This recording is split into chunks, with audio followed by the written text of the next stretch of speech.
Welcome back to another installment of the Bench Mob Podcast, your podcast where you're going to get all the questions, all the topics that y'all want to talk about because it's the everyday people that you can relate to.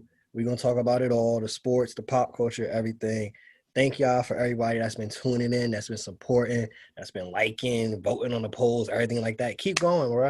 And make sure that you share it, tag a friend so we could just continue to keep growing this. How are y'all doing today? I'm here with G Baby, Hot Take Greg. I'm here with the bearded one. How y'all today? Good, I'm good, man. good, bro. I'm great. I'm great. Y'all gonna know why I'm great. I'm you know, Oh man, we're gonna hop right into this jam-packed show. Excited to be back on the Steelers. We've been saying for the last 3 or 4 episodes that they are probably the worst undefeated team. They go down to the Washington football team 23-17. Takeaways from this game, with the Steelers not being undefeated anymore. I saw it coming for the last 5 weeks. Man, you know, if you look at who they beat and how they beat them, they could easily be like 6-5 right now. Like it's just I get it. Sometimes you win those gutsy games, those ugly games, but you can't do it 11 straight times. Um, so I wasn't surprised. I mean, maybe a little bit to I guess Washington, but Washington's defense is actually really good, so they're a little underrated. So I wasn't really surprised. It's just when you keep winning like that, it's gonna catch up to you. So like I said, they don't. I don't really know what they do well. I mean, offensively, they got some players, but it's not like one day they pass and one day they run. It's just like ugly. It's just it's very weird to watch. They got a good defense, obviously, but I don't trust them at all. I like other teams way better than them in the AFC, and I'll be honest with you, Kansas City will wipe the floor with them if they play tomorrow. So I wasn't surprised about that game. It was a matter of time before they lost. It's probably better for them that they lost now as opposed to later on. Could That's a good you point. could one of y'all explain to me like maybe why they just don't run the ball? 21 yards rushing as a team, when most teams get 21-yard rushes by one player. As a team, they only had 21 yards rushing. Ben Roethlisberger throws for 53 attempts. Can they even do we see them winning even a playoff game with this type of formula? 53 attempts from Ben Roethlisberger? No, no, they're not. And that's what I was gonna say. That's the reason why they lost. That was it. If they run the ball, and even if you're getting like stopped and getting stuff for like run your 1 yard gains, as long as your running back is falling forward and you present the threat of a run game, it sets up your play action and some other stuff. You at least have a more. They have to at least the defense has to stay balanced, and they can't just sit there and anticipate throws and short, quick throws. We're talking about 3rd and 2. He's throwing little out routes to Juju. These receivers, these corners are just breaking down these routes, and they're just taking them away. So that was the biggest reason why they lost. Washington, congrats, that's a big win, right, for them. But it's definitely because the Steelers were just throwing the ball repeatedly and never even threatened to run. It was horrible play calling. I don't know what the X's and O's reason may be because it doesn't make any sense, right? Like everyone knows you have to have some kind of balanced attack. It can't just be that's like a team and like an NBA basketball team coming down the court and taking threes every shot. Like that's literally what they did. They took away any other option they had to score points, and run the clock. Houston. Houston, The Houston in the playoffs. it can get you it can get you but so far, as you saw from Houston. So yeah, I mean it's ridiculous. But at the end of the day, if they're gonna play like that, they're not getting too much further. I also think they have to realize that after this game, and they're probably gonna change up their approach. Let's see what happens. I heard James Conner was out too, so not an Man, excuse, but we'll it see. might like didn't Ben Roethlisberger coming off elbow surgery? Mm. This Yeah. man throwing times for like they trying to get every dollar out of him. Like, all right, do what you gotta do. But I mean, look, it probably has a lot to do with James Conner not being in the game plan because he wasn't playing. So you can't really judge until he's back. But I mean, still, I mean, you can't You cannot have 21 yards rushing. Again, Washington defense is good, but they're not that good. So Right. They didn't even really Right. attempt it, like 53 pass attempts. You see, even with quarterbacks who are better than Roethlisberger, which we can argue, but you've seen Peyton Manning, who I think we all can say, hands down, is a better quarterback than Roethlisberger. He even had to mix in some run for him to get that Super Bowl win. It wasn't working in Indy where he just was throwing 45, 50 times a game and 4,000-yard season, 5,000-yard season, but no ring came of it. He was able to mix when he got into Denver, somewhat of a run game and a defense. I don't see how Pittsburgh, which I know Mike Tomlin's goal is to win a Super Bowl, I don't see how they do that this year with no apparent run game. And honestly, my opinion, their defense is sus. It's really Blitzburg. They're going to and blitz you. Right. and Bud Dupree towards ACL. That's a big loss. So It's only but so many injuries that they're going to keep piling up. I don't see it. And honestly, with how we're going to talk about it, how the Browns is playing, they might slip up and lose to them because that call Cleveland. they're trending upward and they're healthy. Now with the Redskins winning, we could transition into the next thing as the Giants fan. We were all talking, we were thinking it would be maybe 2-3 wins, 6-7 wins, 2-3 more wins, 6 total wins, 7 wins would get them into the playoffs between the Redskins and the Giants. They both win. The Giants weren't expected to win outside of Greg. The Giants weren't expected to win. Do you see the Redskins now pulling out the NFC East since they got this win? How's this NFC East going to pan out? And I'm going to ask the bearded one first because I know Greg is extremely confident the Giants will still pull it out.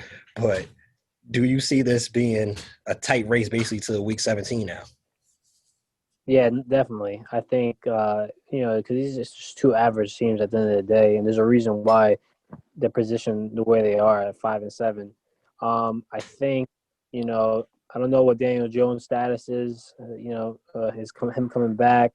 The Giants' defense is legit, but so is Washington. I think that the Washington's weapons on offense is slightly better as far as being more productive. So I just think that, look, to be honest with you, it might sound crazy, but I trust Alex Smith over what's going on in New York, whether it's Daniel Jones or Colt McCoy. So, I think either way, I would trust the former number one pick. I think he's doing his thing. He's just game managing. He's not turning the ball over. Definitely not as much. So listen, if I had to pick, I would probably go Washington's route just because I think that they're playing overall better. Again, it could go either way. I mean, they both don't deserve it, but if I had to pick, I'll go Washington. Shout out to Alex Smith, though, with everything that happened with him, for him to be coming back and playing and them getting wins. So shout out to him. I think before Greg goes, I think one of the things that will pan out well for them, I think one of the teams ends up 9-7, maybe.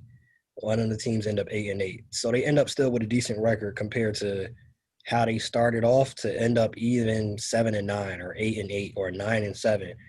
So those two teams are in, I think it's safe to say, in a way better position going into next season regardless. Both of those teams, whoever ends up making it, the way Dallas looks, their defense is abysmal. Eagles, we don't know what's going on with Wentz and Hurts. I think both of those teams are in a way better position going forward next season. Greg, I think it's safe to say you believe the Giants are going to win the division. If you could just explain to everybody why you think so, and you could talk about the ugly win against Seattle. The funny thing is, I don't know how someone could think they're not going to win the division. To me, is the wildest part. Like, I don't know what else they got to do. I really don't. I really don't. Okay, we just talked about Pittsburgh and that game, and Pittsburgh, they gift wrapped the game to the Washington I almost called them the Redskins, the Washington football team. You know what I'm saying? Like, you got to think about it. They didn't pass. They where they literally played. They got to pin their ears back and just attack Ben all game. Their D-line's the strength of their football team. They played right into their hands. Impressive win. But when you compare it to the win the Giants just had, right, where you had the Seahawks going to CenturyLink Field, playing Russell Wilson, who's been playing well all year outside of a couple games, right? To win that game on the road, by the way, full transparency, I think I said this in the last podcast we had. I think we're going to win that game. I didn't think we were going to win with Colt McCoy. I didn't see that it being possible. I thought in the back of my head that if he didn't turn the ball over, which he had a turnover, which wasn't totally his fault, but if he didn't turn the ball over and manage that game, that they could win this ball game, that they could pull this thing off. At the same time, for their defense to come out the way they did, mixed coverages, Leonard Williams with 2.5 sacks, Jabril Peppers running up the middle and sacking guys, that defense is real. If there's nothing else you take from that game, nothing else, just understand this: that Giants defense is legitimate. It's not a fluke. Every team that plays them is going to treat them with respect, and you're going to see that on Sunday play out against Kyler Murray as well, which I'm excited about too. But I think the Giants are gonna. I don't think they're gonna sweep the table. I think they're gonna lose one of these games. I don't know which one. I think they can beat Arizona as well, but we'll see. I think they run the ball well, and Arizona doesn't really play the run well. If you guys watch Arizona play the Rams over the weekend, they did not handle the run well, and the Giants are going to run the ball a lot. I think Daniel Jones will be back. That's the reports. That's what they're saying right now, that he's going to be back in the field. So I'm excited, man. He's not turning the ball over. And to be honest, if Daniel Jones plays in that Seahawks game, we probably win that game around 10 points. We should have won the game by more. We definitely played it safe to make sure that they won the game, which is genius. Don't risk anything. Play it safe. But message: the Giants are a real football team. They're dangerous. They're dangerous. Funny enough though, if let's say the Washington football team ties records with the Giants, it's important for everyone who listens to our podcast to understand that the Giants won the tiebreaker. They beat them twice. So the football team, oh my God, the football team has to finish with a better record than the Giants. Good luck to them. I don't know if it's going to happen. I don't think it's going to happen. I think the Giants are playing really well. And that's how the Saints. The Giants are the hottest football team in the league. So this is crazy, man. Really hoping you didn't say outside the. You didn't completely ignore the fact that the Saints are the hottest team. But I will say, first of all, I don't know what you've been on, but I'm trying to figure out what you mean exactly by dangerous. I don't know if anyone looks at the Giants and they're like, you know what, we should probably game. But secondly, if Daniel Jones played that game, because he would have definitely coughed it up, just because that's what he's known for. They put Colt McCoy in position to not lose that game. Again, Seattle's defense is terrible. I'm not sure what was going on offensively, but I think through all of that, again, I don't think any non-Giants fan would say that they see the Giants as a team to be worried about in the playoffs. You can maybe not overlook them possibly, because maybe you don't want to look at their record, because then it'll be easier. I understand that part, but out of any team in the NFC, I think that the Giants would, just like their record shows, will be the last team you're scared of. The Giants are the last year's Dolphins. The Dolphins last year were similarly. I think it was 0-7, 1-7. They had a really bad record, and towards the end of the season, beat the Patriots, beat a bunch of really good teams down the stretch, had a really hard schedule, and Brian Flores had established himself as a coach. That's what's happening with Joe Judge right now. And to your point about them not being dangerous, they played the Rams tough in LA when they weren't nearly as good as they are now. They lost that game by, I think it was 9 points. They lost by an odd number. It was 17-9, I think it was.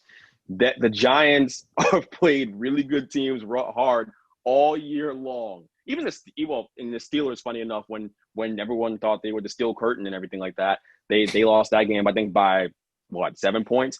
I think it was just over a touchdown too. It was a pretty close game, 20-9, I think it was. But This Giants team is the Dolphins of last year with a better quarterback situation. And it's funny, all my people out there who suffer from take lock, it's not too late. I'm telling people it's not too late. Catch on now. The Giants are a good football team. They're playing great defense right now. It's not too late. Give the bearded one. We're giving you a chance right now because we saving this tape. The Giants are a good football team. Oh, there's this train that you're trying to get me to jump on, but usually when I jump on a train or a bus, I'm not trying to fall off a cliff. So I'm good. Next up. Question, right? So before y'all went on y'all winning streak, as a Giants fan, were you a part of the majority that was saying that, hey, we need to think about firing Gettleman? It seems like with this winning streak now, and you'll probably end up with a 500 record or winning record, his job is safe. Were you of the belief that before the winning streak, that, hey, maybe Gettleman doesn't know what he's doing? I was lukewarm, to be honest, on Gettleman at that point, and trending more towards the side of firing him, definitely. But I always thought that Gettleman had done some good things since being here. And it's a crime to say that in New York. It's a crime to say that if you're a Giants fan right now. It's a crime to admit that Gettleman has done some things the right way. Let's go over the track record real quick. The OBJ trade. You trade him. That pain stayed with me. That's from that trade. But you go back, you get Jabril, you get Dexter Lawrence. That pick was the 17th pick. You get Dexter Lawrence, who is a stud on the inside and is the big reason why our D-line is formidable right now as well. You get those two guys for him. Like, that's a haul. And look, I wish OBJ got the best in Cleveland. It hasn't worked out, right? It hasn't worked out there. I think anybody will admit that it hasn't worked out there. So I think he won the trade. He won the trade straight up. Then you go and his drafts have been great. You get Darius Slayton, 5th round pick, steal. In his draft this year, we haven't even seen David McKinney play. His 2nd round pick out of Alabama play yet. The safety, Logan Ryan's balling out, so he's not about to see the field anytime soon. But we'll see. I'm excited to see him play. He's done a great job in the draft. It's rare where all of a team's day 3 picks are balling out. Cam Brown, Carter Coughlin, you name them. Tay Crowder, the last pick in the NFL draft. Tay Crowder got a sack on Sunday. He got a scoop and score touchdown against the Washington football team. And took it to the house. So listen, man, like that guy's done a really good job under the wraps. He's made some questionable decisions, but the Leonard Williams trade, which everyone wants to kill, Leonard Williams is balling. He's the 2nd best interior defensive lineman behind Aaron Donald this year. Like, the numbers are crazy. I think it's 8 sacks now. So 8 sacks, yep. 8 sacks. So, and that's more than he had in his entire tenure with the Jets. It's more than he had. So, look, Dave Gettleman, he's not only saved his job, he solidified his job, I feel like, with this run. They hired the right coach. They played hard for him. 1-7, you guys both know that you can pack your bags and go home. It's done, right? We've seen a lot of teams do it across all sports when you have a really bad start. So, man, I'm excited. Just to be clear, real quick, last thing. First of all, he's definitely whiffed on a bunch of top picks, like offensive lineman situation, and also, when you're 1-7, any other year in any other division, they are packing it in. The only reason we're even talking about them right now is because of how terrible the other division is.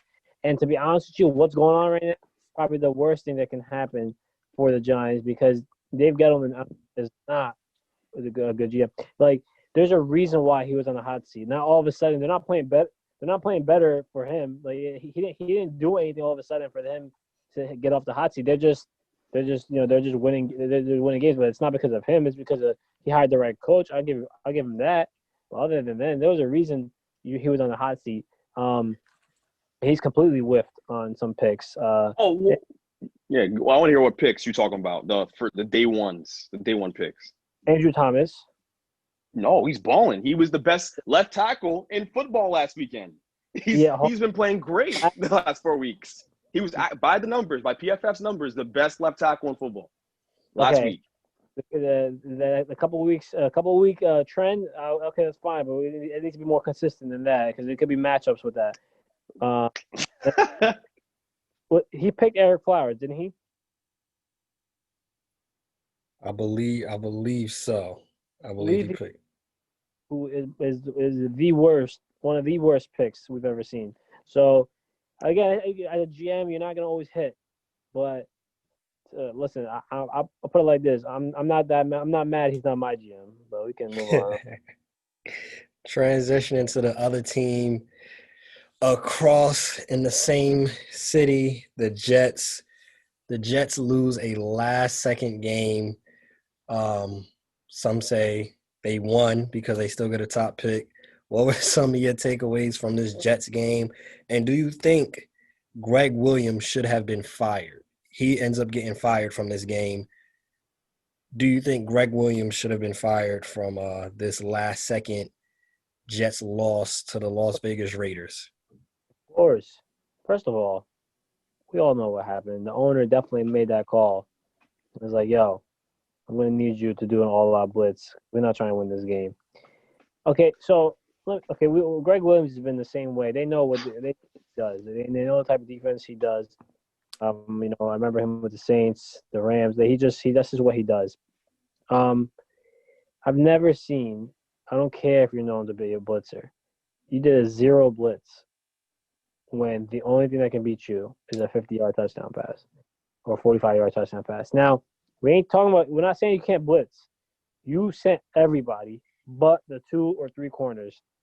How does that make any sense?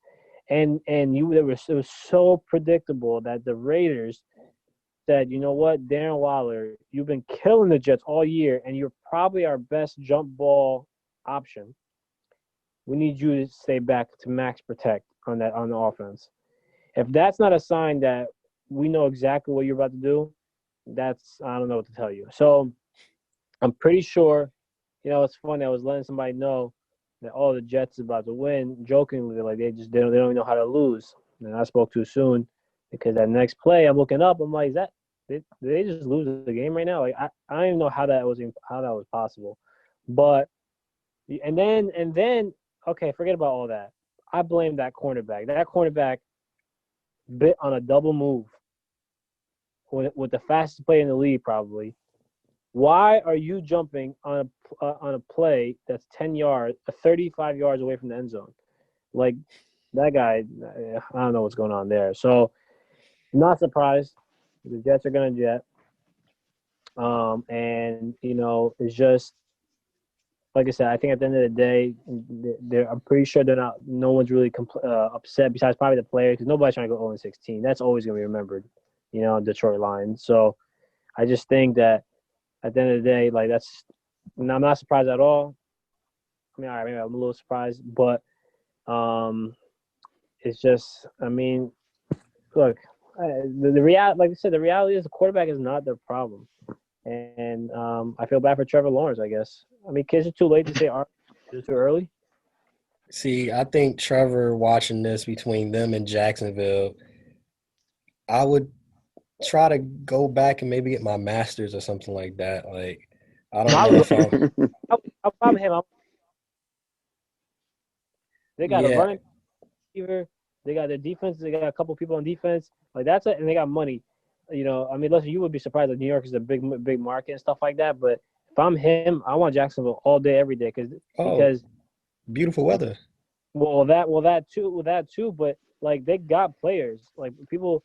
I mean, DJ Chark and James Robinson are good players, and they can probably bring. So as opposed to the Jets, who's their best player? Denzel Mims? Like, I mean, who are we talking about here? So, I can't even tell you who their running back is. Who else trying to go there? So, like I said, I mean, either one's not an option, but he's kind of he should have came out last year. Yeah, he's kind of. It's looking like it's going to be the Jets, unless Jacksonville had a chance to win, but they didn't pull out a win, so it's still working out for the Jets. They still would have that number one pick.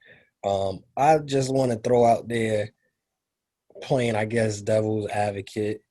The previous play before the game-winning touchdown, they did not go all out bits, and the cornerback got beat on a zone, right? But it was just Right. overthrown to Nelson Aguilar. It was I an saw. overthrown pass. Are you right? So I think Greg Williams maybe shouldn't have been fired because we were not talking about the play before, and we're not putting so much on that corner either. As you said, you bit on a double move, knowing they need a touchdown to win. That's the only way this is happening. If anything, I think firing him is actually good for him. He gets fired before Christmas. He gets to be with his family. He doesn't have to game plan. He doesn't have to deal with the 0-16 that's probably on the way. This is really a gift for him. You need to suffer with everybody else. You need to stay all the way to week 17. We know we're going to fire you probably. We're firing Gase. No, everybody got to stay for all 16 of these games. I just want to say one thing. As far as that previous play, the only reason why, okay, so you went from a zone to zero blitz. There was no in between. So I feel like even with the zone, that was still bad because that's still a bad call. Because why are you playing zone? Just put 4 men in front of the end zone. That's the only play that's going to beat you. Okay, now I know they had like 18 seconds. So you still play a prevent defense. They had no timeouts. So you got to put the pressure on. You can blitz. That's not a problem. He blitzed. I mean, why at that point blitz the cornerbacks too? Why are they even out there? Especially that one that got on the double move. He might as well have blitzed. I don't know what he was doing. So Rookie bit on Look, that. One of the faster wide receivers in Ruggs. I like you said, maybe he really did get a text during yeah, the game from the owner. Was like, yo, we still need that number 1 pick. Make it happen. that's clearly what happened. They threw the game. The Jets threw the game. Like that's not. I don't even see why people are debating this. I was listening to the Michael K show earlier this week on Monday, and I heard Michael K on there talking about how it's outrageous. The idea that the Jets threw this game makes no sense. It's outrageous. This and that. I don't. But what are people watching? There are ways to blitz while playing prevent defense. Like this doesn't happen. I've never seen a team do cover zero when it's where I don't know if they were on 4th down or not, but there's 5 seconds left on the clock. So either way, it's their last play. So yeah, I've never seen that happen. It's unprecedented. Like it literally doesn't happen in Madden. I've never played you. I played my little brother in Madden who has no knowledge of football whatsoever, and he's playing zone at the least in that situation to get back. So the idea that Greg Williams, a tenured defensive coordinator in the league, didn't know not to call cover zero blitz in that situation, or the idea that he had some kind of big mental gaffe and this just happened and it was like a coincidence, it literally is laughable to me. The Jets threw the game. It's the most valuable number 1 pick that we will have seen the NBA, NFL and the blast since Andrew Luck. Since Andrew Luck's here, I feel like they're going to be able to trade back and get a ton if they want to trade back, or they're going to take their guy and they're going to completely clean house and start anew with a new coach. And I don't know if the GM will stay. We'll see. But Joe Douglas, but we'll see what happens. Like I just know for a fact that they threw that game. Like there's no other explanation. I was telling my dad the whole game, I was like, they're not going to win this game. They're going to lose this game. They're going to find a way to lose this game because this number 1 pick is too valuable. And if they wanted to rebuild around Sam Darnold, they could literally do it with 1 draft. Jets fans got to think about that. Like in 1 draft, you trade back that number 1 pick, you're getting a haul. You're getting multiple number 2s, multiple number 3s. So there's no way that I don't, in my mind, that they didn't throw this football game. In short, I don't see any way around it. Let me ask a question here. So something that, I was listening to different commentators and people talk about it, people that have played football. May came out after the game complaining and saying this was such a terrible call. In that position, though, as a player, if the coach is calling some nonsense, don't you then just audible? Why go through with it? you can't. You see, but you know why? Because not one player on the Jets defense. Well, first of all, again, if anybody audible, they was getting cut. So I think owner made that call, or somebody on the upper hand. Number 2, nobody on that defense is smart enough to change that call. Like the one player, Marcus May said, listen, we have a job to do, but at the end of the day, coaches have to put us in a position to do our job. So, again, I will say, if at the end of the day, if you really think about it, the guy that jumped the double move should never play football ever again. That's just the reality. He needs to not be. There's no excuse for that ever. I need to No. know. Thinking. I want him to say. I want somebody, a reporter. He doesn't even deserve TV time, but I want a reporter to go up to him and ask him, just explain what you were seeing. His only logical response is going to be, you know what, I blacked out. That's probably that's the only thing I would believe, honestly, because it just doesn't make any sense. You don't ever jump that move on a last play, 40 yards. Yeah, like there's no one good enough on the defense to call the audible. Jamal Adams is gone. There's no superstar.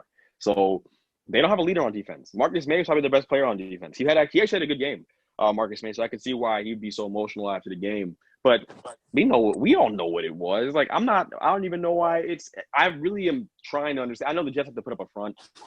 Like they didn't try to lose this game, but it's so clear. It's so clear. It's so obvious and evident that they tried to. And there was no one on that defense that could make that kind of decision in that moment and really undercut the coach, undercut Greg Williams, a 10-year defensive coordinator. It just was going to be what it was going to be. If you botch that and you change to prevent defense, yeah, the guy who does that is getting cut.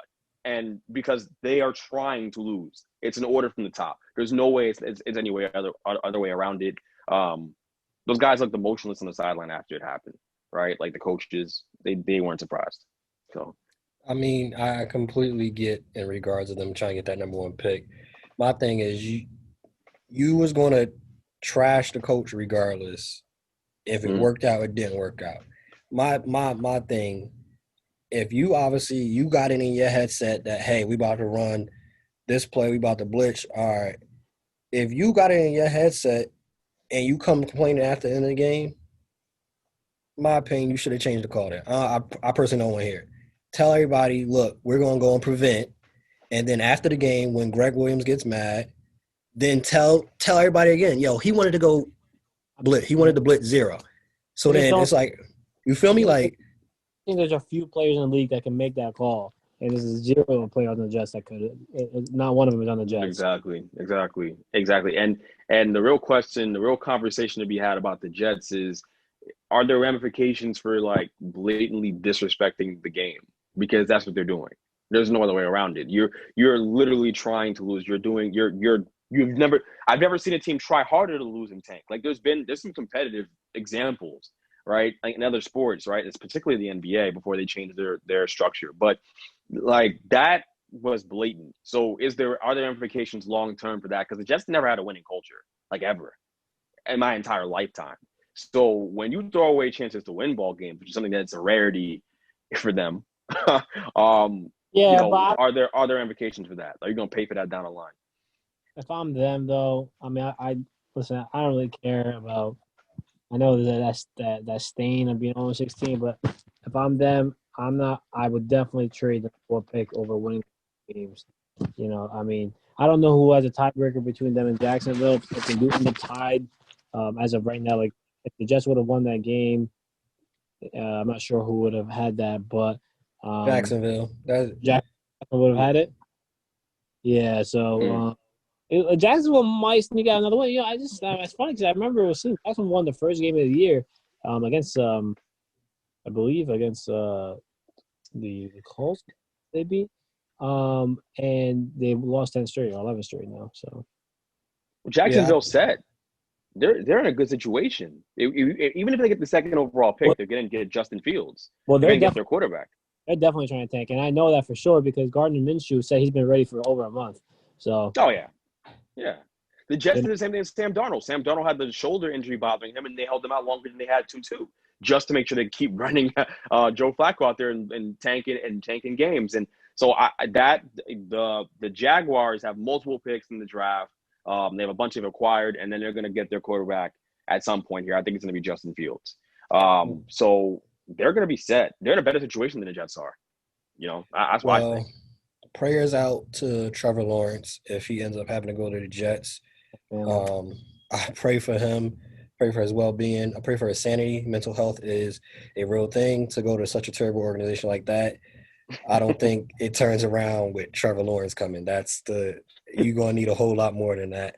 One of the teams that it seems like it's turning around for them, they're going to be in this quarterback conversation next year also. The Patriots, they come out and have a pretty big game. I didn't foresee this. Nobody probably foresaw 45-0 against the Chargers, against Herbert. Do you think the Chargers coach now, with all these close games that they continually lose, they have big leads. Obviously, they ain't have a lead in this game, but they've lost, I think, the most close games between 7 points and lower in the NFL. Is he on the hot seat now? Because you have Well, obviously your quarterback of the future with Herbert, but y'all can't win. The whole team's on the hot seat. yeah, for sure. And if you look at the situation there, it's been brewing for a while. He's definitely on the hot seat. There's no way around that. Anthony Lynn has found ways to lose close games towards the end of the games, and it pains me to say that he had some good years there, but they just haven't been able to string it together. And the Chargers have had this problem, like it's been an eternal issue for them with that franchise: losing close games, finding the most painful ways to lose, and then making it even more painful, finding it just one-upping themselves game after game. But two takeaways from this game that stuck with me: Bill Belichick is the GOAT, no doubt about it. They won that game off scheme. They won that game off of being more prepared, and they just demoralized the opponent. And rookie quarterbacks don't win against Bill Belichick. And in my second thing, and this is the hot button. This is my hot take, even though it should be lukewarm at best. Is that, hey, look, for all my Tom Brady lovers out there, please, Bill Belichick was the most important cog in that Patriots dynasty. I do not care what people say. He went 11-5 with Matt Castle. He is reviving this team. Half the team is out with COVID, right? Like those guys stopped. Well, not even out with COVID, but they left due to COVID concerns. They didn't play, right? For the season, they're down a bunch of players people forget that. And he's stringing this together with Cam Newton having like 80-yard games through the air. Like this dude is a genius, and no, his team's always prepared. I think he's the greatest coach of all time in any sport. I really do. And I think that Tom Brady benefited from that. So, yeah, Bill Belichick was the reason why those Patriots dynasties worked out. Debate your grandmom on that one because I'm riding that one to the bank. I definitely agree that Bill Belichick was more important than Tom Brady. I've said that numerous times to people, but they're mostly ignorant to understand. Mm-hmm. The reality is, I don't care what anyone says. If any coach that can take a Matt Castle-led team 11-5, and they didn't make the playoffs that year, but that's because the AFC was ignorant that year. But 11, I don't care what anyone says. 11-5 with Matt Castle as your quarterback, you deserve a plaque. Okay, some kind of plaque to go along with that. Matt Castle is trash. So, and the team Tom Brady was on. So people gotta understand. Bill Belichick was doing work with Drew Bledsoe. He did work with Jimmy G. He did work with what's his name? Brissett, I believe. Jacoby Brissett, yep. Jacoby Brissett, who's not good. Jimmy G, not good. So, and I don't care for Bill Belichick. I think Cleveland, that's another reason why Cleveland's just who's always been trash. How do you let that man go out of your organization? No one understands, but I just think that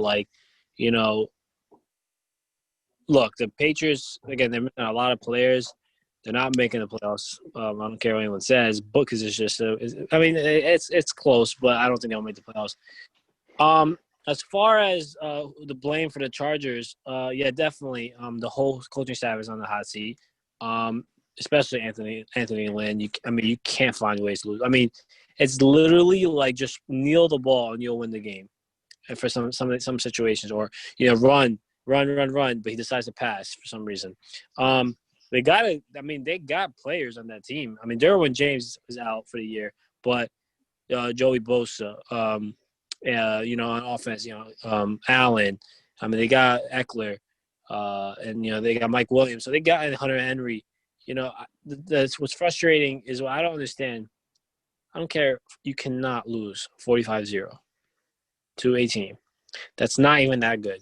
Okay, I understand that they can stop you offensively. Explain how you gave up 45. Okay, so I know there was like a punt return, there was a field goal block and stuff like that, but Anthony gotta go. He's not a good coach. There's something to be said before yesterday or before the other day. When you lose close games, at least you're competitive and stuff like that. I can understand that argument. But I'm not really trying to lose close games. I'm trying to win, obviously. And then the final nail has got to be losing 45-0 to an average team at best. For God's sakes, did Cam Newton have like 69 yards passing yesterday? 69 yards passing. Like, what are we talking about here, man? You lost to a team that the quarterback threw for 69 yards. Cam Newton is not going to beat you passing the ball. Why on earth are you playing like you're scared for him to pass? Because, obviously they rushed it well. They played defense. They played lockdown defense. I made a side note. I made a rookie mistake starting Justin Herbert on my fantasy team. Pretty cool. He got me like 1 point. I'm surprised they didn't score any. So I don't know why he got me 1. But so yeah, it's just disappointing, man. The Chargers, you look at them, you're just like, why do they have 3 wins? I mean, I don't know what's going on with them. They're weird. They got to get it. I wouldn't mind seeing like Jim Harbaugh over there. He's out of Michigan. That's not the best thing to happen to him this year. They canceled that Michigan Ohio State game. Yeah, that might have been 45-0 at halftime if they had that game. Yeah, Chargers looking need a at cultural that, reset. Yeah, they need a reset. I think it's safe to say they haven't been really relevant since LT. Antonio Gates maybe with Phillip Rivers, but even then, it's been in their culture that they lose big games or they lose leads. So that's just been the Chargers organization. And we're talking about quarterbacks. There was another weekend where quarterback play came into a factor big time. We mentioned it. We talked about Wentz and how he's a shell of himself. He actually gets benched this past week. Jalen Hurts gets in, and they just announced a couple hours before we even started the show that Jalen Hurts will be starting next week. It's official that Wentz is going to be benched. Where do you see this Eagles organization going? Do they actually have a better chance to win with Jalen Hurts? That's a lot of money you got sitting on the bench. They're in hell. The Eagles organization is in hell. Like, we talked about this. I blame Carson Wentz, and we could roll back the tape. I blame Carson Wentz for their issues. Right, as a quarterback, I just think he was playing at too low of a level to even give them a chance at sniffing with victory. So regardless of what was going on around him, of the injuries and everything else happening, you need to play better. You are getting paid. You have the highest guaranteed contract in NFL history, and you're playing horribly. You're not making. He's missing guys in the flat. He's not making throws. He's throwing off balance. It's horrible. So it is that is horrible. Like, what happened there is like the only thing sports analogy I can make is when David Lester couldn't throw the ball to first base off pickoff moves, and like who was he playing for those years? I think it was the Cubs, and he couldn't throw the ball to first base those years. It is literally the same. It's like he just forgot how to play quarterback. It is that bad. So now John Lester. John Lester. There we go. John Lester. Excuse me.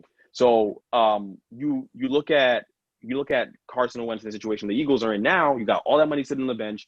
Jalen Hurts looked good when he played. He had that pick. Outside of the pick, right, which rookies are going to do, he had a really nice touchdown pass to the corner of the end zone there to Jalen Reagor. So, I mean, it's hard to get excited about it because you're cap locked. He's the biggest cap hit in football, and he's on your bench. Like, you have to try to revive this guy's career. It's the only way out of it because you can't trade that contract. And I don't even know if there's an out because it's guaranteed money. So you're still going to be paying him. It's still a cap hit, even if he's not on your roster. Crazy. I will say first, just for starters, man, I wish I got paid $128 million to sit on the bench, but and I got a Super Bowl ring that I didn't earn.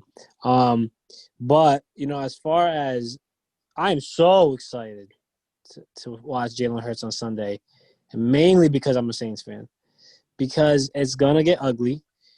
People listen. I understand this whole spark thing, stuff like that. Listen, I've watched Jalen Hurts from Alabama to Oklahoma. He is an average quarterback. He's got mobility. He's not like he has a decent arm and stuff like that. But he's he's always been surrounded by extreme talent, and he got benched in Alabama. There's a reason why he went to Oklahoma, and Oklahoma doesn't even count if you watch his numbers because they don't play defense in the Big 12. So you can ignore that. All right. So everyone's talking about he had 60 touchdowns his last year. That's fantastic. I could probably throw for 60 touchdowns or total touchdowns in that conference. So everyone's just to pump the brakes. If people think Jalen Hurts is their future, that's a once again, I am not mad. I'm not a Philly fan. So, it just goes back to I understand everyone's blaming Wentz for all their problems. You're gonna see that it's not all Wentz's fault. Jalen Hurts is gonna see that receivers don't get open. Jalen Hurts is gonna see that the offensive line makes the Bengals offensive line look like the Saints offensive line. As far as they make them look amazing. So, and we all know Bengals offensive line got Joe Burrow his injury. So, I just think that look, he might do a couple of things, and it's going to be an overreaction. At the end of the day, you can't move that contract, and you can release him, sure, but you're going to take a hit. So they can figure that out. But I promise you, Jalen Hurts is not the answer. One of the quarterbacks that actually did do well this week, Josh Allen, which my boy MVP. Infamously, Greg let everybody know how Daniel Jones will be better than him, and I believe that he tuned into the show. Shout out to you, Josh Allen. If you want to come on the show at any time, you are more than welcome here to hop on the show. Facts. He balled out 32 of 40, 375 yards, 4 TDs. Do you want to retract any of your statements, Greg? No. My statement was that Daniel Jones will be better than Josh Allen in a year. By the end of next season, he'll be considered the better quarterback. I stand on that. The Giants are going to get him a number one wide receiver. They're going to get Devontae Smith in the draft. They're going to get him a wide receiver, and he's going to be balling out next year. He's already cleaning up the turnovers. He's already playing better there. He can make all the throws. I'm excited about him. The reason why I say this, right? Like for everybody who listens, because I didn't even get to tell people why I think this is the case. The reason why I think he'll be better, and Josh Allen is, by the way, taking a big leap this year. He's better than he was last year. Last year and the year before that, he was not that impressive. He was running the ball more than he was throwing it. He was missing open receivers. They got him Stephon Diggs. Look at the difference it made for him, right? Like Stephon Diggs creates so much separation on routes. I think there's a viral route of him like just breaking a corner's ankles on an out route. Like he creates so much separation. It makes all the difference having that number one receiver. When you get Daniel Jones that number one receiver and you pair it with the run game and a dominant defense and they're winning games, he will be in that conversation. I think he's going to be considered a better quarterback because he is more accurate and can make the tough throw repeatedly. And he's shown it. If you watch the Giants, he has made the tough throws repeatedly. Everyone gets caught up in their take lock. Oh, we shouldn't take a number 6. Oh, no one can give the Giants credit for anything. It's illegal. You can't give Gettleman credit. Gettleman got it right. They got their quarterback. But I will say this, and Josh Allen has gotten better. Like there's no doubt about it. He made some tough throws last night that surprised me. He's shown some growth. He's evolving. That being said, I still believe in the playoffs. If they run into a team like, I don't know, the Patriots, he's going to struggle big time because Belichick will expose all of his warts. All of his warts that they're going to be out there on display. I think a good defense can make him really struggle. So, all right, we'll see. We'll see. When teams play man defense and they put a shell over the top of Stephon Diggs and it's hard for him to get those big, long receptions he keeps going for, we're going to see. But it's all right. He's nice. He's made some plays. Josh Allen, come on the show if you want to talk to me, man. I'd love to talk to you about my take. I wasn't trying to go to sleep this early, but you're putting me to sleep. All this Dan Jones talk. Man, first of all, okay, to be clear here, the guy, Josh Allen, is in the conversation for MVP, whether you like him or not.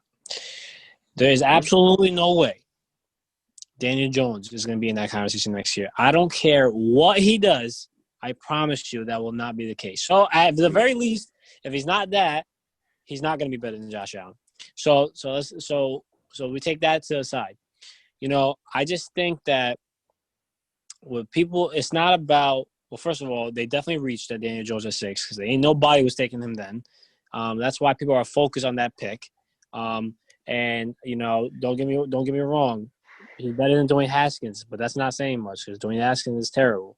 So, so it was like, I thought they were taking Dwayne Haskins the whole time, so I can understand those side of things. But it's very wishful thinking that I guess you're getting Devontae Smith from Alabama because I'm not sure where he's going to fall, but he's going to be one of the top 2 receivers, him and Jamar Chase. Hey, one way or the other, you're saying the Giants are going to be too good to get him, which I'm cool with. There's a lot of receivers I like in this draft. Listen, no, the Giants are going to be exactly where they belong, right in the middle of the pack. They're going to win just enough games not to get the great player. They're going to get probably an average player if they get the pick right. I just think that the whole thing with Josh Allen, which he's been improving every year. They finally gave him some talent at receiver. They got a good defense. They got a decent running game. They got a couple of receivers. I just think that between what he does, like I said, I was having a conversation with somebody earlier. The whole thing about dual threat quarterbacks, that's a real thing. That's where it's going. But the difference is that you need to still be a better passer than you are a runner, and or it has to be close. If you're a better runner than you are a passer, that's fine, but it's got to be close. So it can't be in a situation like Lamar Jackson. He's a way better runner than he's a passer. That's why he had a great year and he completely fell off. I'm thinking more of the Kyle Murrays, the Russell Wilsons, Patrick Mahomes to some degree, even though he's not really a runner, but he runs enough. Josh Allen, nobody's trying to tackle that guy. Okay, so now we understand that his best feature is his arm, but he doesn't have to be Drew Brees with the accuracy. He just has to, just look.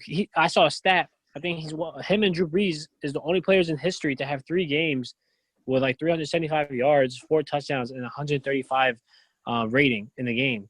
That's. I mean, you in company with Drew Brees, the most accurate quarterback of all time. So he's doing something right.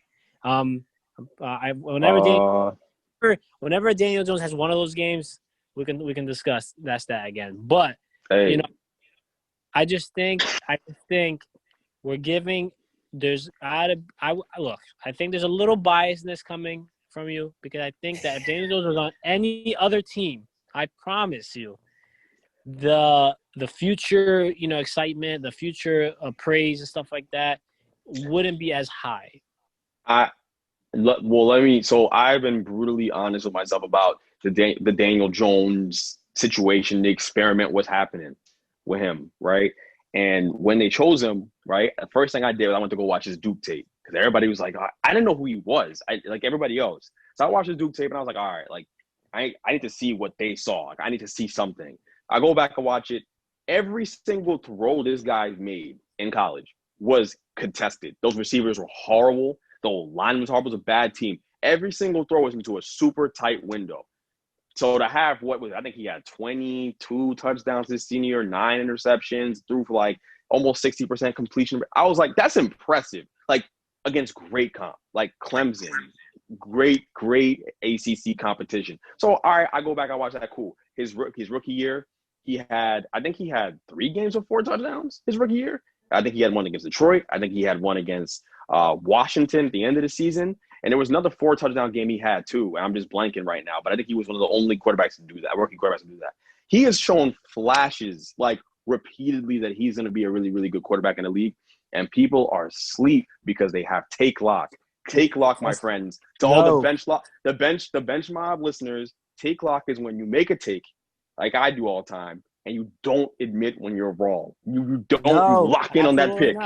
Okay? Because that's what's happening. And I will say this too, Josh Allen, about your point with the accuracy, they scheme a lot of those receivers wide open. A lot of those throws yesterday went to the flat to Devin Singletary for him to break a tackle and get 10 yards. Okay? Let's pump the brakes. Pump the brakes, bro.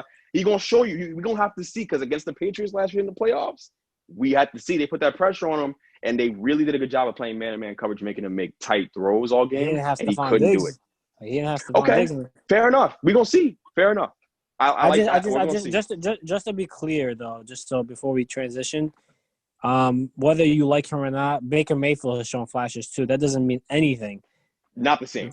It's Not got the to be. same. It's got. It's Not got to the be. same. It's And got we're to be. gonna Not the same. It's Speaking gotta of be. Baker Mayfield, perfect transition. Speaking of Baker Mayfield, he had 25 for 33, 334 yards, 4 touchdowns, no interceptions, no sacks with a QBR of 87.7 and an overall rating of 147.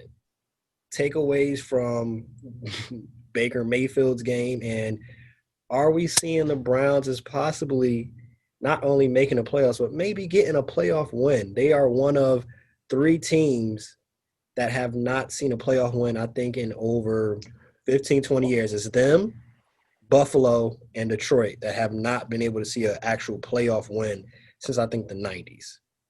The Browns are the best team in the division. That's just what it is.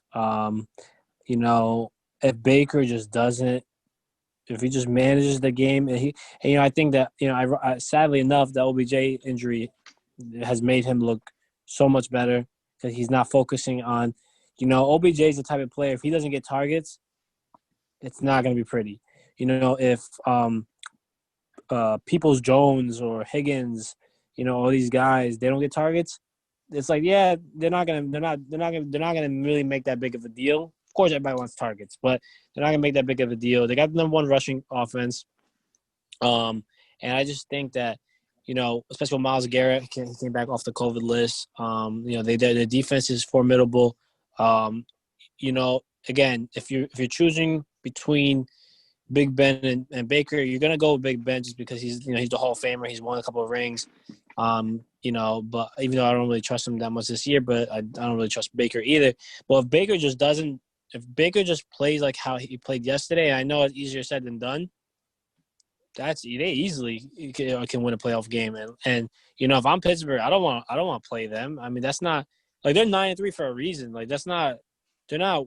I mean, they were destroying the Titans, and I know the score looked closer than it was, but they was 38-7.5. Like that's just crazy, and he did all his work in the first half. He could have ended up with Oklahoma numbers if he played like for real the whole game. So, I'm not feeling the Steelers, and everyone's just been talking that the Browns are the only flaw really the Browns is Baker Mayfield, and if he plays like that, I mean, I'm not saying they can go all the way or anything like that, but I don't want to see them. I mean, they got you got to focus on that run offense first. If you don't stop that, the game's over because they can just control the clock. And like I said, Baker just has to control the game. And, as a number 1 pick, I don't need you being a game manager like Alex Smith or anything like that. But hey, whatever wins. Yeah, I think if you don't even need them to throw 4 touchdowns with how their running game is and their defense, like you said, is formidable, and they're able to make stops. They held Derrick Henry to 60 yards rushing. Chubb actually outran Derrick Henry yesterday, which was something that our followers voted on, and a lot of y'all was wrong. Henry did not outrun Chubb. A lot of y'all chose incorrect on that. I think they'll get the playoff win, and you don't even need Baker to throw 4 touchdowns. Give me 1 or 2 touchdowns, no turnovers. That's the big thing. No turnovers. You don't have to give any touchdowns. There's no turnovers. The Browns are too reliant on their run game. And I'm saying that because Baker plays off the run game. Baker, a lot of his passes are off play action. Almost all of them are. So when they run into a team that can stop the run, because they're going to, it's inevitable. Fortunately for them, the Bills don't stop the run. There are a lot of teams in the AFC picture that don't stop the run, and neither do the Steelers. So they're gonna have a really good matchup. It's gonna be all about matchups for them to get that first playoff win. Like, who are you playing? The Titans' defense is significantly worse than it was last year, which is the reason why you saw what happened. But if you can stop the run, you're gonna beat the Browns because Baker's already shown you numerous times that when it comes back to dropping back in that shotgun and winning you a game with his arm, he's not gonna do it. He can't. He has a hard time against defenses that disguise their coverages. He has a hard time against defenses that blitz a lot and bring a lot of pressure. The O-line plays better in the run game downhill, So the second they stop that run game, again, it's going to change. And we're going to see, because they're going to have a couple tests coming up. And actually, again, it's going to sound biased, but I think the Giants are going to give them a hard time in that run game. They're the defensive front to stop the run game. So we're going to see what's going to – we're going to see. And the Giants roll coverage and the disguise coverages the way the Dolphins do and the way the Patriots do. The Patriots, Giants, and Dolphins all roll coverage, all disguise coverage, and they're gonna give a guy like Baker a hard time, who's younger and experienced, still learning how to play the position at this level. And the game still moves too fast for him when he has to drop back, dissect coverage without any gimmicks. Play action is a gimmick, literally, right? That's what it is. That's what it is, a gaps. So without that threat, they're in trouble. So they better not hope they run into a team that can stop the run in that first playoff game. But it's all about matchups. Their defense, to me, doesn't stop. They don't stop the run. Defensively, they have holes there too. So they're a flawed team, but every team in the AFC is flawed besides the Chiefs, because they have the ultimate cover up for their flaws, which Kelsey, Mahomes, and Tyreek Hill. So we'll see. I just wanted to say that the thing is, like you said, the problem is there's nobody that can stop the run, and they're the best run team. So it's better. There's a better chance than not that they don't get stopped in the run. So, and if they don't stop it, they're probably going to win that game. And also, like I said, every team's flawed, even the Chiefs. The Chiefs don't have a defense. So I just think that the Browns if they're more relying on their run game than their passing game, there's a better chance of it's harder to stop the run. I mean, so if the run succeeds, obviously the time clicks and all that stuff. So it's worse for the opposing team, especially if you're going up against Pat Mahomes and you can't stop the run. Guess what? Pat Mahomes is not valuable on the bench, or the sideline. So I just think that for what they do, they realize that, running is probably going to be get our way to the Super Bowl. And like I said, that play action, because guess what? No matter what, whether you stop the run or not, you fear it. So that play action is going to work every time. It's just a matter of Baker will make that accurate pass or not. Real quick, we hinted at it last show before we ended off. They're playing right now. The Ravens are playing. We have coming up, Dak Prescott's going to be a free agent. Phillip Rivers, Jacoby Brissett, talking about Cam Newton in that conversation. Fitzpatrick, Robert Griffin III, Joe Flacco's up in for a free agent, and Jameis Winston. Do the Ravens pay? If it's up to you, are you paying Lamar Jackson a long-term contract, or are you going with the franchise tag, or are you maybe considering moving on to one of these other free agent quarterbacks that's coming up, maybe a Dak Prescott, maybe a Cam Newton? What are your takes real quick on the future of Lamar Jackson if you're Ozzie Newsome for the Ravens? The Dak experiment in Baltimore would be so interesting, because if you think about it, he's the exact polar opposite of Lamar, in the sense that he can drop back and he can throw with the best of them, right? Like he does, and I got to give him credit. I wasn't always a Dak believer, but he really is really good at not turning the ball over, dissecting the defense, and making the right throw, and he can throw it deep. So I'd like that, to see that. The easy answer here is they're probably going to go try to do a reasonable long-term extension. Keyword on reasonable. We'll see how much Lamar wants to try to demand after being an MVP one year. They're probably going to try to go for the big home run deal. I think they're going to get some pushback. So the more likely scenario is like either a reasonable deal gets done or they're going franchise tag. But he hasn't sold them. I don't think he sold them on because in the playoffs, right? When you win the regular season MVP, great. In the playoffs, you don't complete passes against that Tennessee Titan team. You had a hard time against their coverage. And again, it was a much better defense back then, but they made him throw the ball. And when they did, he couldn't get the job done. So, he hasn't sold them, but I think it's either going to be a franchise tag or a reasonable long-term deal, like with reasonable money attached. But, we'll see what happens. It could get ugly. Yeah, I think they're going to give him the money just because they're put in a position where they build this team around him. He did have an MVP year. He is talented. They just have to figure, I don't know, when Drew Brees retired, get Drew Brees as an assistant coach or something, because they invested too much in him, and unless you're franchise tagging him, they could do it. Technically, they have that power. But I just think that they're going to end up giving him a big payday because this year is hard to judge really with a lot of things going on. He doesn't really have a true number one receiver. Hollywood Brown is not a number one receiver. Des Bryant is obviously a shell of himself. They got a couple of decent tight ends. The running backs, the running back by committee. I'm not really a fan of that. I just think that they definitely got to get him a receiver. And I just think that, like you said, they're gonna give him the money, whether he deserves it or not, whether he earns it. Look, you might want to learn from a situation like Carson Wentz. I can understand that, but I think Lamar has, if I had to choose between Lamar and Carson Wentz, who got that kind of money, I would probably right now I'd give it to Lamar just because I think Wentz is obviously just battered. He's injury prone. Lamar maybe puts on a little bit more weight. Is going to help him. He's definitely just has to just focus on passing. Like, you can improve on passing. Like, we understand he's elusive at the quarterback position. He can do his thing, but they will not go anywhere if he can't hit a receiver. So they just got to figure that out. But to answer the question, he's going to get paid. He's not. If that contract was available last year, he might have gotten close to Mahomes' money. Not Mahomes' money, but close. So I think he might get a little dip. But they're gonna give it to him. I said it's to invest. It's like they're like Houston, the Rockets. They did too much. Unless you trade him, you got to pay him. And in that situation, wow, you are on a roll today with transitioning to the next topics. This will be the last one that we're going to talk on. Next episode, we'll dive deep into, because I think that's going to be a longer discussion anyhow. The Kyrie comments, not talking to the media, LeBron actually coming out saying he was hurt by what Kyrie said. Like, that's a I don't want to rush that conversation. That's a much deeper conversation. makes my But head hurt.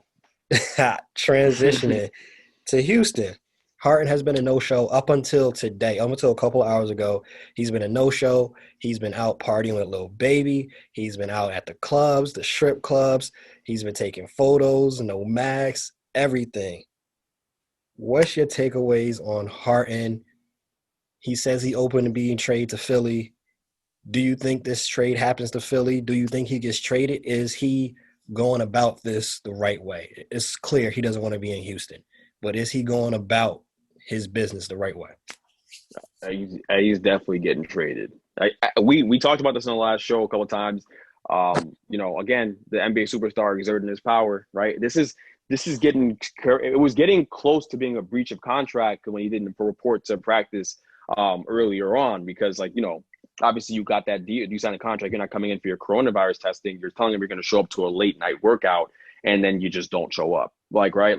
So it looked kind of scary there for a second. Luckily, he showed up, luckily for them. But the Rockets said they were going to wait and they were willing to be uncomfortable, right? That's what they said. They said, we're willing to be uncomfortable. We're not going to trade you for less than what we want. Well, the market's going to be depleted, right, for him, because what you could get from him is what you're not going to get. Any team that engages in trade talks for James Harden isn't going to have to give up what the Rockets would hope they'd have to give up for a player of his caliber, because he controls the market. Like, every move he makes, he's decreasing his value. Now, he's opened it up because the Brooklyn Nets and the Houston Rockets apparently aren't talking, so the Sixers are in the loop, because the Sixers have a player that the Rockets are interested in Ben Simmons. They feel like that'd be their young star, so you can kind of make the trade happen. But even then, you have to add a third team, because the Sixers don't have the draft capital to make that trade just happen smoothly. So, yeah, he'll get traded. I'm not sure to which team he'll get traded to at this point. I'll be honest. I'd be happy if it were. I'd be happy either way. If it's with the Nets, cool. If it's not, it's great. Doesn't matter. But it should be very interesting to see what happens here. But I do think he's going to end up getting traded, because he really does hold the cards. And if this shows anybody anything, it's that the NBA organization, who has a superstar, never really has the leverage. Like, even with superstars, they never have the leverage, because there's always the optics look. Now, how they treat him is how they're going to be viewed by other superstars in the future. So they're really stuck in a double-edged sword here, but we'll see.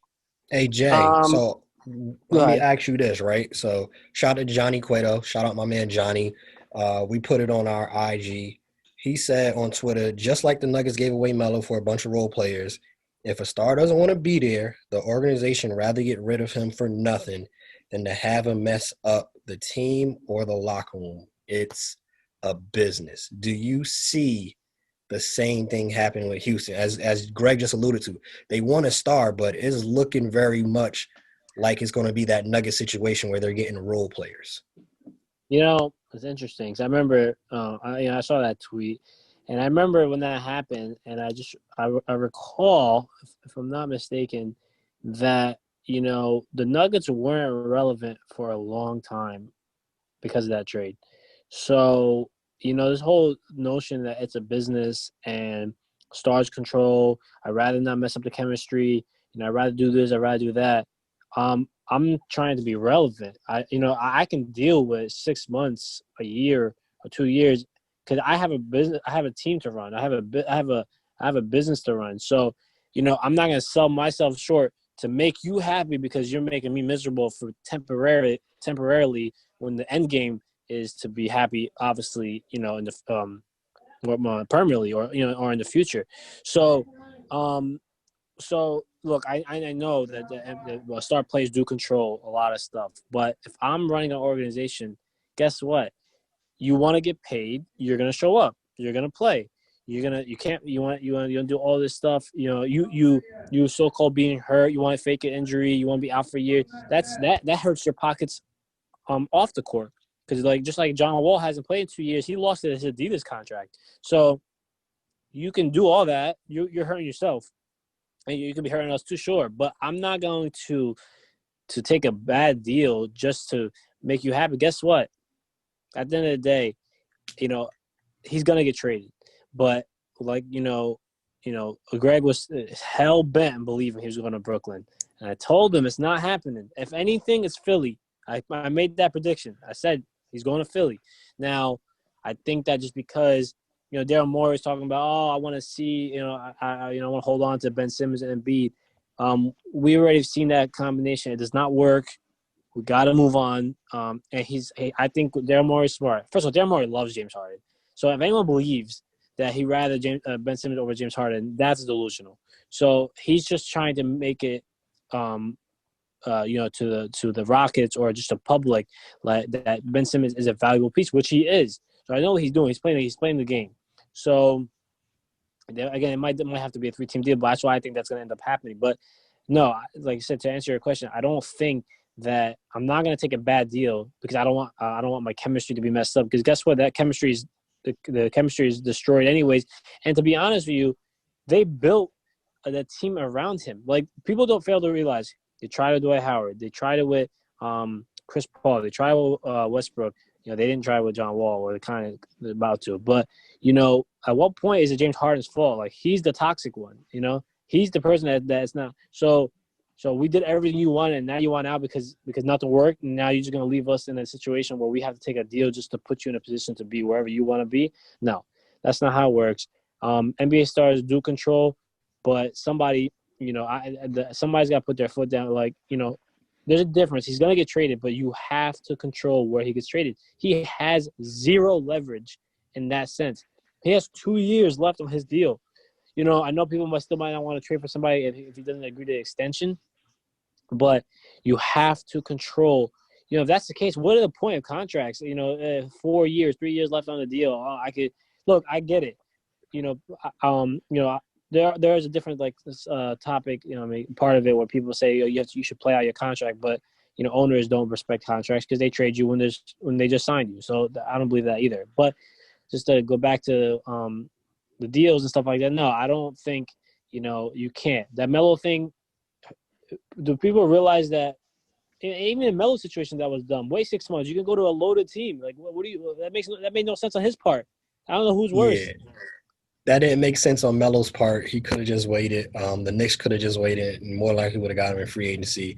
I do see something like that happening, though, for that team. I don't see them getting a star back or anybody near, per se, James Harden. And I agree because of that, though, they probably go into non-relative basketball. You have John Wall there. You have DeMarcus Cousins. I think you're really trending towards rebuilding anyhow. You get rid of James Harden, you might as well. You're rebuilding. It is what it is. That's their biggest player to touch Houston since Olajuwon and T Mac Yao Ming. Since them, that's the biggest player. If anything, I think it's some nice pieces having John Wall there, Boogie. You still got PJ Tucker there. You got Eric Gordon. You got some nice role players, and you're building towards back to rebuilding. And maybe you get some draft picks and you're able to do that. One of the trades that came out as a possible thing, my man John, he sent this to me. Philly, right? Because I agree with a lot of people who say I don't think Ben Simmons even works with that combination of John Wall and Boogie. I don't think that works. So let me know what y'all think. This trade right here. Let me know y'all thoughts. And this will probably be the last thing we'll talk about for this episode. James Harden for Tobias Harris, Thibault, Tyrese Maxey, Korkmaz, and Shake Milton. Those contracts match up money-wise, and they're basically role players and some future assets in like Tyrese Maxey. I would take Brooklyn's deal.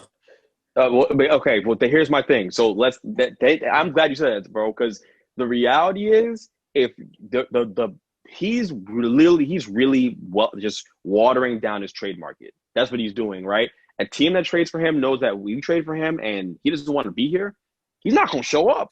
He's already made a set a precedent. Oh, I'm not gonna show up to training camp. I'm gonna show up late. I'm gonna make you real uncomfortable until you get me to where I want to go. So his trade market is completely watered down. Yeah, you're right. The reason why Ben Simmons wouldn't be involved in the trade isn't so much that it isn't a fit, because Ben Simmons is a good enough player to where you figure that out. I think the biggest reason why it won't work is because Philly knows they don't have to give that up to get him. Like Philly, unless there's some secret team that is going to trade for him without any guarantee staying and without any guarantee he'll be happy. Like Miami's not a team where he would mind going to. Like that would make sense, right? But the reality is that a star can force their way to where they want to go. And if you look no further than Anthony Davis a couple years ago, when the Pelicans came out and puffed their chest up and said, we're not trading them to the Lakers. Do you remember that? When he said, we're not trading them to the Lakers. And then it was the Celtics got in the mix. And then the Celtics got out of the mix because of the way they treated because the way they treated Isaiah Thomas. That's my twin. When his dad said that. Well, here we go. So that's my twin. Smurf gang. So here's the most important thing to remember there is that the way you look to the outside league, the outside viewers who are watching you from the other team and the fans and all that stuff, that matters. The way you treat your stars in the NBA matters because it comes back to bite you, like this did for the Celtics in that scenario. Isaiah Thomas was their star that year, and MVP consideration. He gets hurt, you dump him off, right? It's now it's not a free agent destination. No one wants to go there. That matters. You see what I'm saying? And then they got Kyrie in that deal. And they did get Kyrie in the deal because Kyrie forced his way there. Well, no, not there. No, he didn't force his way. Kyrie gave him a list. And I don't remember Boston being on top of that, like near that list. No, Boston was on the list. Boston, the Spurs. It was extensive list. He gave him Boston, the Spurs, Miami. It was a couple teams. I think even the Knicks were on the list, which is wild. Okay. The